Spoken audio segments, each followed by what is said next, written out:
The paradox is that hedonism, the pursuit of pleasure for its own sake, leads to anhedonia, which is the inability to enjoy pleasure of any kind. Dr. Anna Lemke in the book Dopamine Nation. Depression is the result of a broken pleasure button. Like a broken bone, the only way to fix it is to stop using it until it heals. To do this, first ask yourself, what pain is it you're trying to escape? By hitting the pleasure button so damn often, and deal with it at the source. Then once you know why you crave stimulation in such massive quantities, start removing your most artificially stimulating activities one by one, until you're left with activities you'd catch our ancestors participating in. Things like socializing, exercising, exploring, the things nature intended to make us happy. Here's how I did it. My experience with anhedonia, the inability to feel pleasure. Back in college, I got prescribed Adderall, right? For those of you who aren't in the medical field, Adderall is literally amphetamine salts, like methamphetamine. And all amphetamines, meth, or otherwise, have one thing in common. They make you feel really good. You see, after I started taking Adderall, everything in my life got better. Why? Because of everything I started enjoying my homework and getting straight A's. I started enjoying talking to strangers and learning how to socialize. I started investing and learning how to make money online.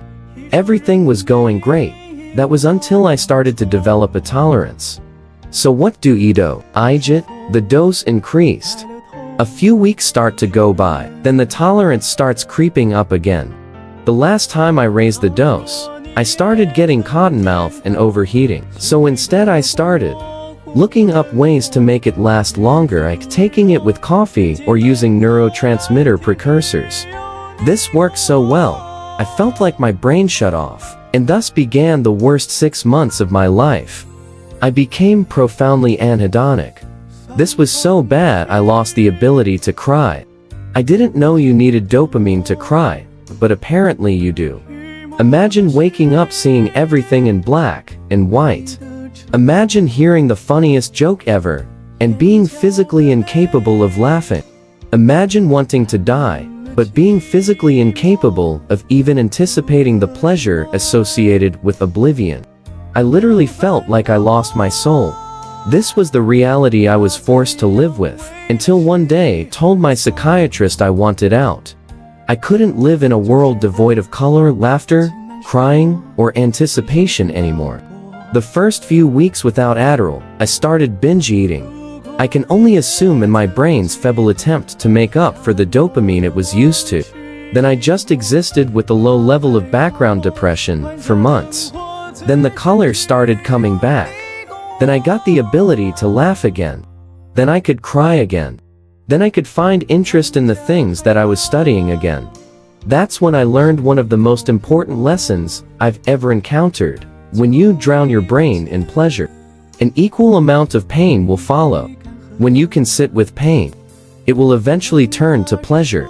If you want the pain to stop doing the fun activities, sit with the pain. Then the once boring things will start to become interesting again. Here's how you can start doing it. Understand you seek pleasure to begin with. No one wakes up and says to themselves, you know what, I want to go inject heroin today. They go do these things because they're trying to numb the pain. So step number 1 is to start curing what's causing the pain. This is super anticlimactic, but trust me, I'm on the money here. The thing causing me the most pain, almost every single day, the most was sleep deprivation, loneliness, purposelessness. So the first step to stop seeing out things, to numb the pain, is to put out these fires causing you the most pain to begin with. For loneliness, to make friends, simply do this.